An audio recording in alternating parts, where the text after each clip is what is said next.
أهلا وسهلا، مرحبا بنا عندكم.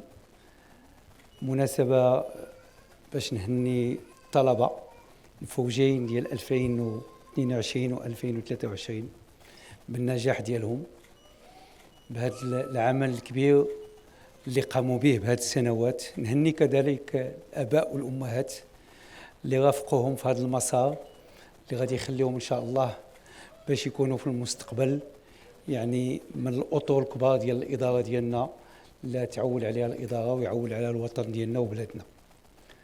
هنيئا لكم بالعمل اللي قمتوا به. أنا جد فرح أنه أول مرة يعني كنحضر معكم لهذا يعني المسار الجديد، وكنهني بهذه المناسبة السيدة المديرة العامة أولا ديالها بالثقة وكذلك بالعمل والدينامية اللي بداتها نحو تحويل هذه المؤسسة إلى مؤسسة أحسن وأحسن وأحسن إن شاء الله في المستقبل.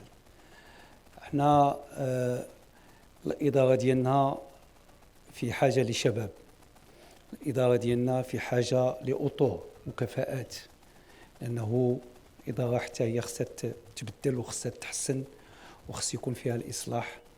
والإصلاح كيجيب أولا بالموارد البشرية اللي انتم اليوم قطعتوا أشواط كبيرة في حياتكم، واللي إن شاء الله غادي تهديو كل ما علمتكم البلاد أنه تهديو الإدارة ديالكم. لأنه اللي كنتكلم على الإدارة كنتكلموا على المواطنين وكنتكلموا على لو سيرفيس غوندين بالنسبة للمواطن. بلادنا خصها ديجيتاليزاسيون، بلادنا خصها أنه يعني جميع المقومات ديال الاستراتيجيات لا هي القطاعية ولا الاستراتيجيات اللي كتهم بلادنا يكون فيها واحد التكامل، يكون فيها التقييم، يكون فيها التجديد باش نعطيو ما يمكن للمواطن من نتائج ما يعني اللي يقدر يحس بها ويحس بالتحويل اللي يمكن يكون في المستقبل. وهذه المدرسة اللي يمكن تعطي هذا الأطر اللي يمكن يجيبوا لنا هذا التحويل إن شاء الله في المستقبل، وكنعولوا عليكم.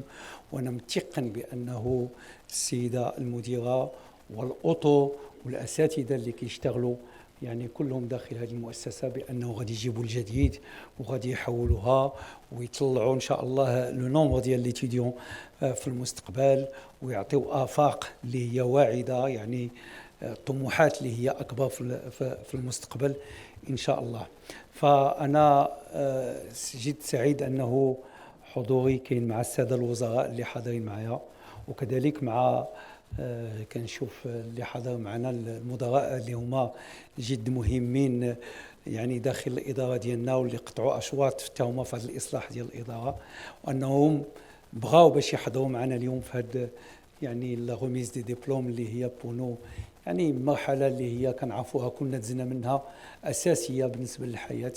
فكنتمنى لكم النجاح، نتمنى لكم التوفيق، نتمنى لكم أنكم إن شاء الله تساهموا يعني في التغيير ديال بلادكم وفي التطوير ديال البلاد نحو الأفضل. اللي تكلمت مع السيدة المديرة نهار التعيين ديالها، اللي طلبت من السادة الوزراء كذلك أنهم يبداو يجيو يحضروا معكم مرة هنا في واحد الاجتماعات ويلقيوا العروض ديالهم يعني باش كل واحد يتكلم على الآفاق ديال الديبارتمون ديالو على كيفاش كيشوف التدبير الحكومي. لازم أن هذه المدرسة يعني أنها تفتح يعني الأطر الاقتصادية، تفتح الأطر ديال الحكومة، تفتح الأطر السياسية. هنيئا لكم، هنيئا لكم، والله يعاونكم والنجاح إن شاء الله.